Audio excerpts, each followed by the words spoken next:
Good morning, YouTube, and welcome to RV Daydream. And it's still raining, and I'm not sure how much I'm going to get done today, if anything. But let's talk about what has been going on and just give you some sort of an update. And I'll tack this on to another video that we actually got something going on because bleh. What have you been up to? I've been riding on a daydream. All right, so I turned off this fan just so we could do that little update. But yeah, this is like 10 days of rain now, or I don't even know how many. It's unbelievable. It's the 7th rainiest month of June that we've seen in this area. Last night it was really bad. Oh yeah, check this out. This is something about this driveway that I didn't realize.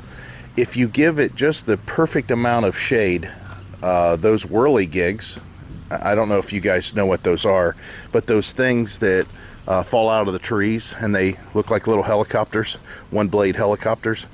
Look at all of them that are taking root. I can't believe, I mean, I've got trees growing here. That one's doing really well. Something to do with this gravel. Now, you guys, I was kidding around and I posted the other day on Instagram, I think it was. If you guys haven't checked us out on Instagram or Facebook, you know, please do so if you want to get updates that way, because sometimes we'll post something on there that we don't post on YouTube. I'm kind of a YouTube guy, but Heidi likes to do Instagram to some extent and Facebook. I kind of do Facebook occasionally. But anyways, getting back to what I was saying, yeah, that tree I posted saying, you know, if I let it grow and my truck hasn't been driven, wonder if this will become, you know, some sort of a tree truck, you know, a tree house truck. And, you know, we're kidding around about that, but that little piece here, this little shoot that I'm looking at right here, if it continues to grow, it could be something, and I'll show you why. Quite a few years ago, we had a little shoot that landed over here and started to grow, and once it got to be about 7 inches high, I thought, you know what, let's just let it go. And that's that tree right there. I went ahead and transplanted it. Now, to give you an idea, that tree actually got run over by a customer with his trailer when he was picking up his riding lawnmower years ago, and I just stood it back up and it just continued to grow. It was just a little thing back then. It was only, oh, I don't know, about maybe this tall when the guy ran it over.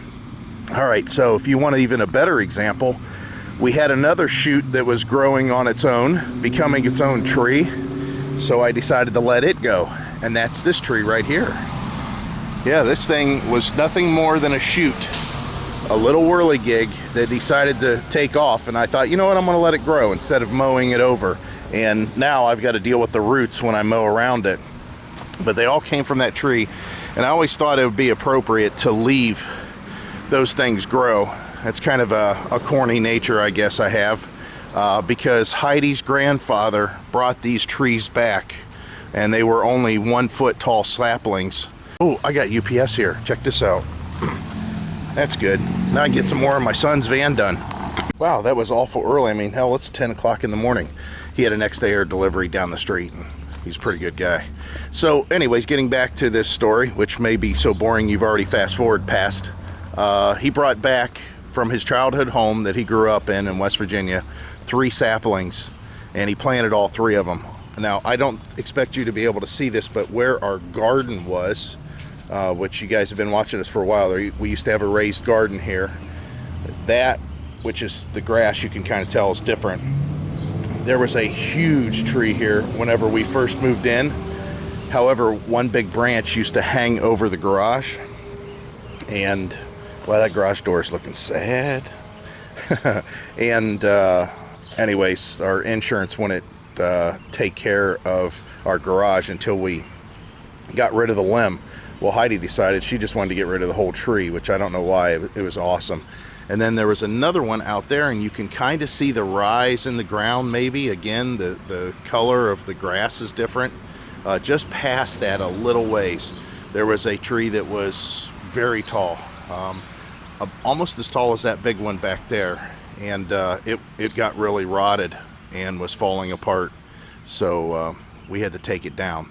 So getting back to my corniness, if you guys are still with me on this story, that's why I let these 2 trees grow, to replace the ones that we cut down. And I don't know, it's just I think the right thing to do. There was some bushes that used to be around the house we got rid of, and there was 2 small trees that were in the driveway that were kind of windbreak trees, but they were on the wrong side of the driveway. We took those out, and that's why I picked this tree up at Home Depot in the back of my F-150. It was just a short tree then. It might have been, oh, I don't know, maybe 6 foot tall. And then Heidi got that tree, and we planted that smoke bush in place of another ugly looking tree that used to be there. So anyways, that's my story about that little sprout there. If I let it grow, who knows what would happen. Speaking of rain, the water came over last night. Look at that. It moved the railroad tie again all the way over in the yard, and that railroad tie was firmly planted. I mean firmly planted right there. And it just rolled it. It can't handle the water the amount of water that comes over, and all the grass has gone that direction. Again, speaking of trees, these 3 trees I planted also to replace some of the foliage that we took away. That one's a thorn tree, and I'm not sure what those are, but and then that's called the junk pile tree. I had to get rid of all that. Something else that I picked up, I talked about this adapter already, and then I picked up a cord connector that's supposed to help keep the cord protected where it joins, because I didn't like the way it looked after the first rain we got. So I modified this one. I opened it up because the cord, of course, coming out of the RV, that adapter cord is pretty thick, much more than a normal cord. And then I went ahead and just permanently siliconed it, because these 2 halves screw together. You know, I can unscrew this and unplug it, and anyways, that's why that's the way that is. And it worked pretty good for obvious reasons. Look at all the water that was underneath here. I mean, it was up quite a bit, and I'd hate to have that electrical cord down in the water any more than it had to be. Of course, it goes through this pipe here for protection, but it's just a normal household cord. Yeah, the junk pile tree. I need to get rid of that. That's horrible. Ooh, what could it be? What could it be? Something not important, I see. Oh, yeah. This was on sale, and it came back in stock, and I thought I'd try this. I don't know if it'll work for his van, but it's got pretty decent reviews. I forgot all about this thing. Called Clackion Wireless Automatic Water Pump Dispenser. Now, what this thing's designed to do is go on top of a 5-gallon water jug. Now, I'm sure you guys are screaming, you know, they've been with us for a while, you guys already got one of those. Yeah, we do have one of these, but a guy said that he rigged it up to where he uses it as a faucet on top of his countertop. Yeah, it's just supposed to pop on top of the water jug. And it's kind of cool because it is USB powered. So some of the review stuff that I read on this was impressive. They said this will go through potentially 3 5-gallon water jugs before you need to recharge it. That's kind of cool.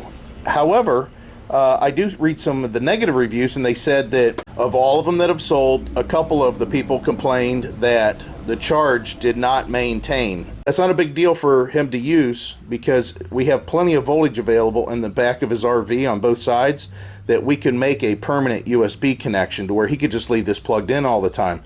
But yeah, I thought it'd be kind of cool. He said that one of the people that used this said what he did was put a piece of PVC pipe or cut an old water jug off and use that to mount it just to a countertop. Just mount it to the countertop and drill a small hole underneath to run the hose to a water jug. And he said it lifted it. He said it lifted it the whole length, the whole way. So yeah, again, I was thinking this would be a really cheap way to give Buddy, my son, running water. If it doesn't work, maybe we'll use it, because this one is very small, low profile. Maybe I'll be able to rig something up in our RV. I don't know yet. That's all the yakking I can think of today, and I'm just sick of this rain, like everybody in quite a few states. I know Michigan's getting hammered.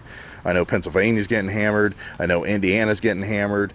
Of course, out further in the Midwest, they've been getting hammered forever. But yeah, this rain is just getting ridiculous. It's something that I would rather not see.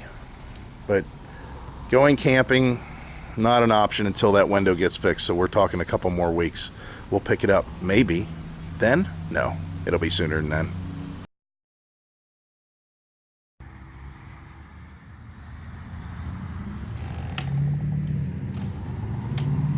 It's dry here.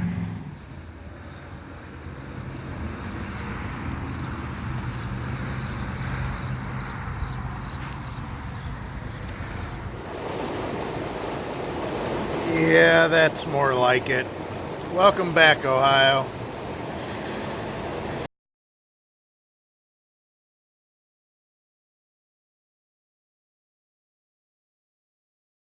And then the skies parted. That last photo that I had there was coming back from dropping off my son at the Akron-Canton Airport. He flew out to Washington, the state of Washington, and he's going to be there for about a month. So we got nice weather. Yeah, can you believe it?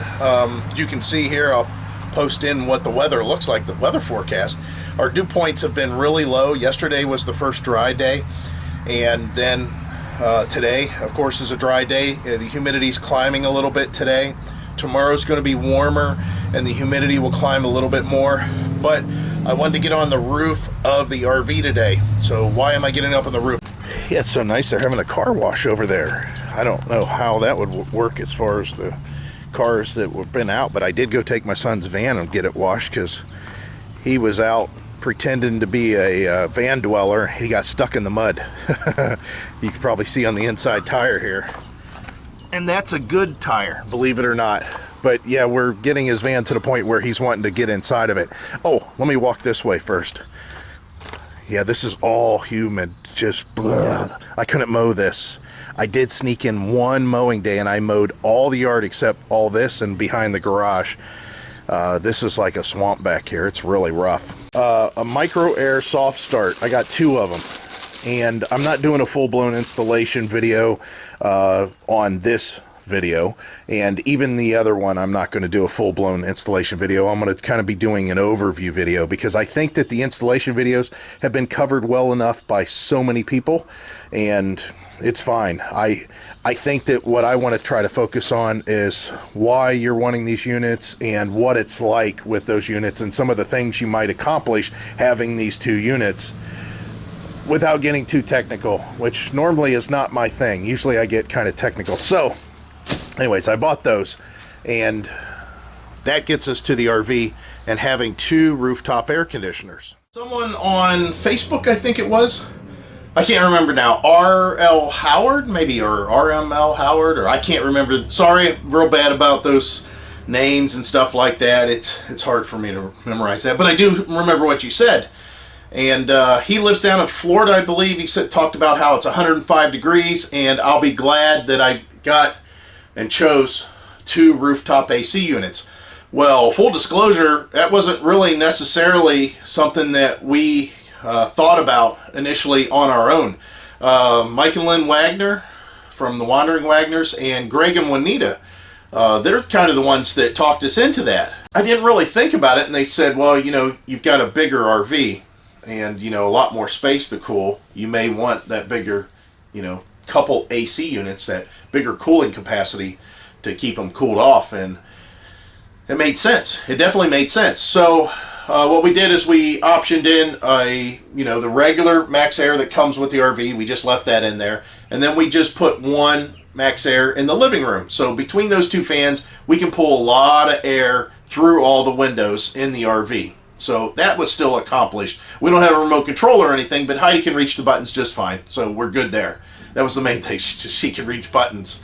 We actually did that. After Mike and Lynn and Greg and Juanita suggested that, the next morning when we went back to the RV show to change our order, the first thing I did is said, Heidi, go in the bathroom and see if you can turn that fan on and off.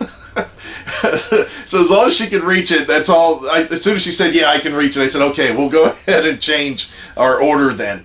And not only did we go with a second rooftop air, we went ahead and upgraded and went to a 15,000 BTU in the dining living area, as this area is probably going to be the warmest because it's the largest area, it has the most windows, and of course it has a heat source of the oven that could be potentially running and causing more heat to be generated in this area. So we went ahead and optioned a bigger one in here, and then we went ahead and optioned a 13,500 BTU on the front in the bedroom area.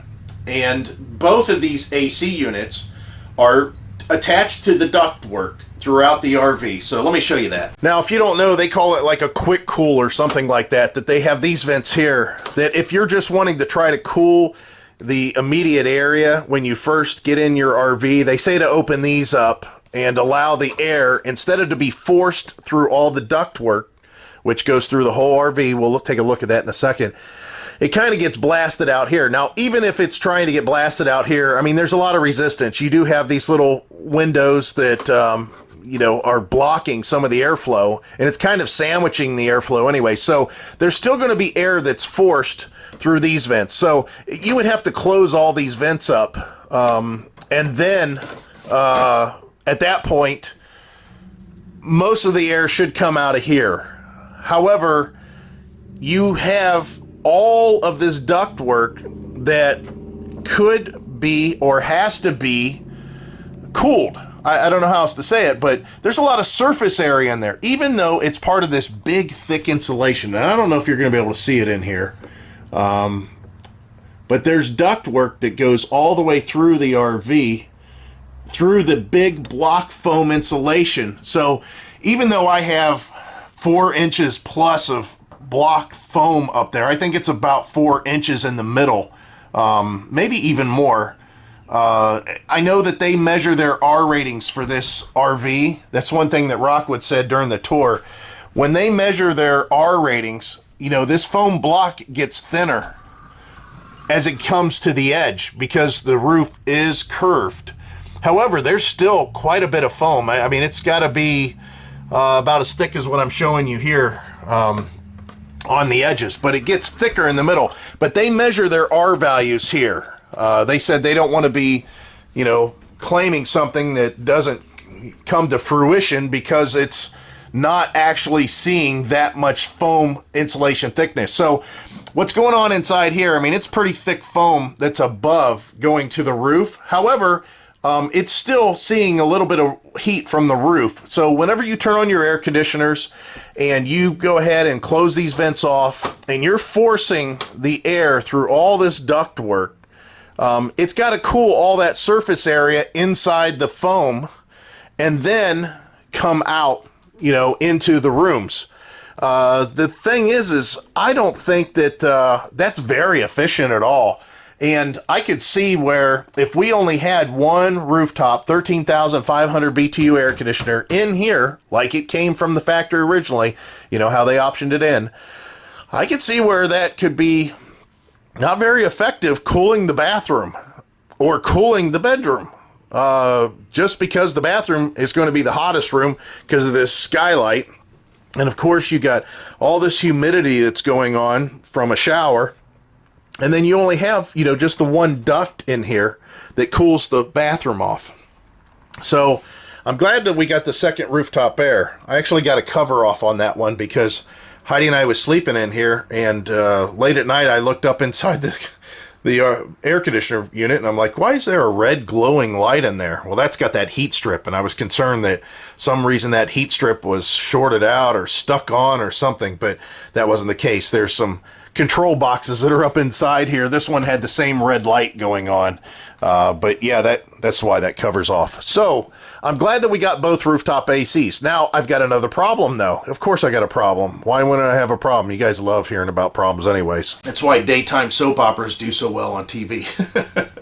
Now, to be perfectly honest, whenever I bought my dual fuel Champion generator, that 3,400 watt generator, that I was expecting it to run my 15,000, my new 15,000 BTU AC unit on this RV. It won't run it. I don't, even on gas without the econo mode on, with the 30 amp cord plugged in and then to an adapter right at the plug, it won't do it. It will not do it.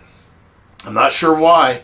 I don't know if it's just too much for it or what, but it'll start the other AC unit, the 13,500 BTU one. It starts that one just fine. So I remember whenever I first got that generator, if you guys watched that video, if you haven't, I'll put a link up above here. You can go check that out.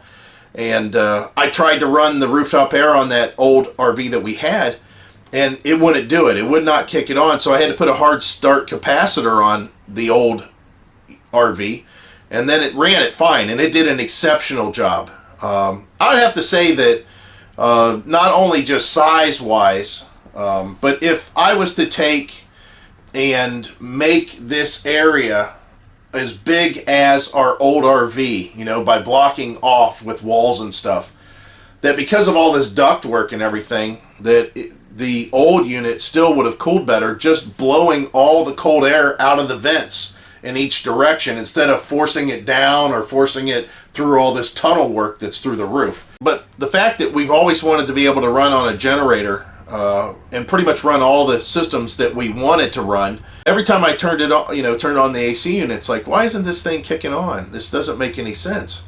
And I'm checking everything. I'm checking my connections and that, but it, like I said, it runs the front one no problem at all. So that's why we're going to install 2 micro air soft starts on top of the RV. Again, I'm not doing an installation video on this video, but it's nice weather out. That's the most important thing today. I'll tell you what, if you guys don't know how brutal it is in Ohio, look at his van and how much it's rusted already. All this was started a little bit. Look at all this rust that's starting here and all through here. This was a vehicle that was in climate control all of its life until the last 2 years. And you see rust is starting here, rust is coming through here. It's brutal. You guys just don't know how brutal it is unless you live in this area. Luckily, that's why this truck is aluminum, and hopefully that makes a difference. Hopefully we get out of this weather. Man, this thing is filthy. I mean, it hasn't been driven since before Memorial Day, since that window broke, so it's just been sitting here. I bet you the rotors are rusted. Oh yeah, brake rotors are rusted in there. What a surprise. All right, let me get to work here. Look at the garage. Kind of messy, huh?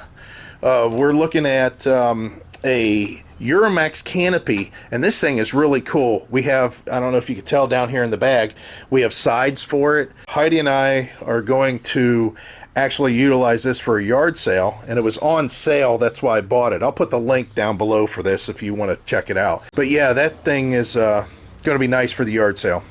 And the fact that we were thinking about going to flea markets a little bit more, that's why we got this and the sides. Man, this garage is a disaster. Horrible. Well, I haven't got anything done since the little bit that I just showed you there on those micro air soft starts.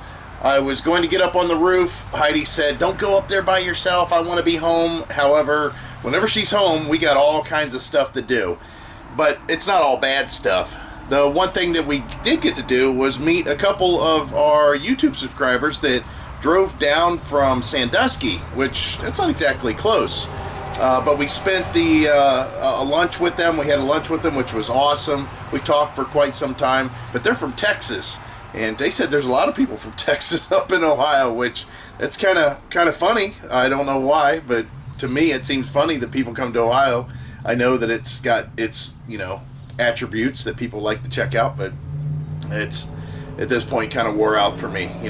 Can't really have a great vacation if you're just vacationing near home, even though Ohio's got a lot of great stuff to see. So again, I'd like to say thanks, and we appreciate you coming down and talking with us and chatting with us. That was awesome. From Eula and Ron.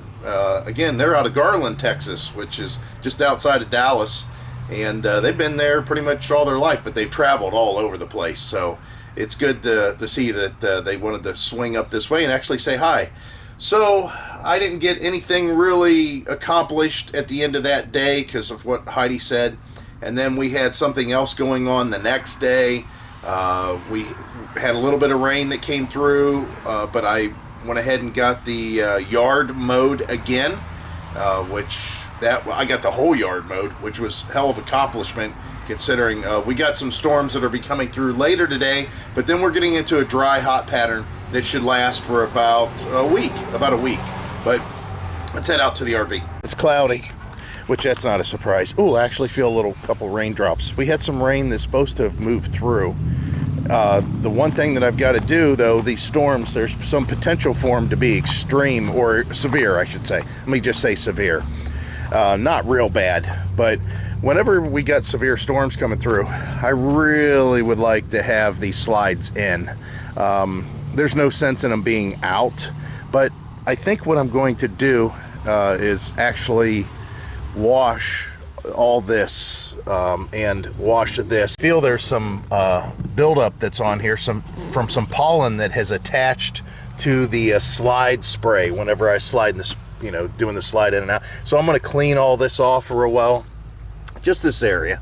I might take a peek up top, but I don't think there's any issues up there. That way when we put the slide in, it'll have a chance to dry before I put the slide in and the rain comes. Again, look at how dirty it is because we just haven't cleaned anything. I really need to wash the whole thing, tell you the truth, but since it's getting ready to rain, even though that would help rinse it, I think that I would like to wait until we get a chance to do it the right way. Again, this is just going to be a quick, dirty wash. And a lot of people have been asking about the truck since I've walked out this way. No, I'm slowly getting to the point where I might actually want to go somewhere with the window this way, just up to a campground somewhere close, just because the weather's going to be nice here coming up. But as far as what's going on with the window, like I mentioned, it's still, even though some time has passed since the beginning of the video, for me, it's still waiting to hear from the dealer that they got the window in. And even then, whenever they say that, I need to peel all of this off and get all of this gum from the duct tape off. So that's going to take quite some time. Hopefully it's next week when it's real nice warm weather and a dry pattern for days, on end. I hope that they call me and say, hey, do you want to get this thing installed?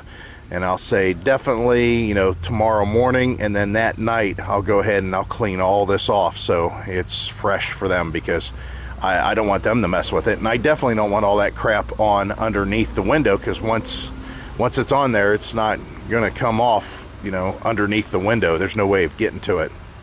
So that's what's going on with the window.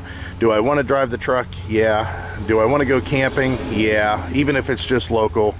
However, we just can't. I just don't want this plastic to be to the point where it's getting flexed around as I drive down the road, to where it starts to leak with the rain that's still coming through, without knowing for sure.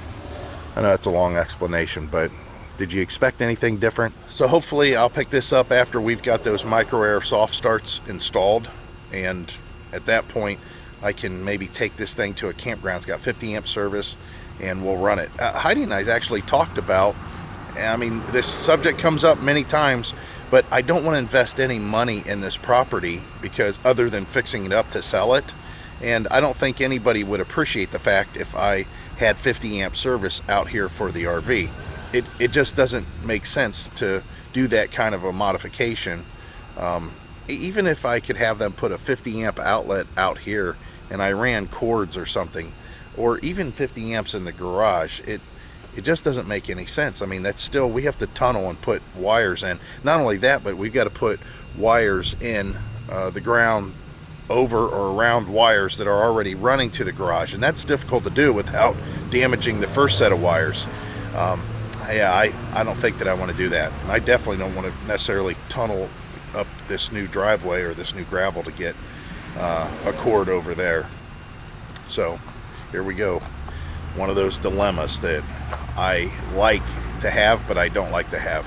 And that is, do you as a homeowner getting ready to get rid of your home do modifications to the point that it doesn't help with the value to sell, or do you just stick with what you got and deal with what you have. Okay, so I went ahead and partially washed the RV. I did the front and the rear because I couldn't believe how dirty the sides were. But I do have a question for you guys, and I'll keep this really short. Whenever you have slides on your RV, since this is our first RV with slides, do you guys try to dry them off as much as possible by hand before you slide them in? And if it's raining at a campground and you put your slides in, do you put some sort of towels down or have towels that are like rolled up or something that you lay alongside the slides once they're in for all the water that continues to run in that didn't get wiped off by the seal? That's a question I've always had. I don't see, I mean, that's what I plan on doing, but I was just curious if anybody else does that. I mean, if it's pouring down the rain and you pull those slides in, luckily we have slide toppers on, and that'll help with the water that's on the roof. I'm sure there'll still be a little bit on there. But what about the sides? What do you do for the sides whenever it's running down? Because, of course, they're going to be soaking wet. And the last thing you want is water sitting on your floor. Just curious.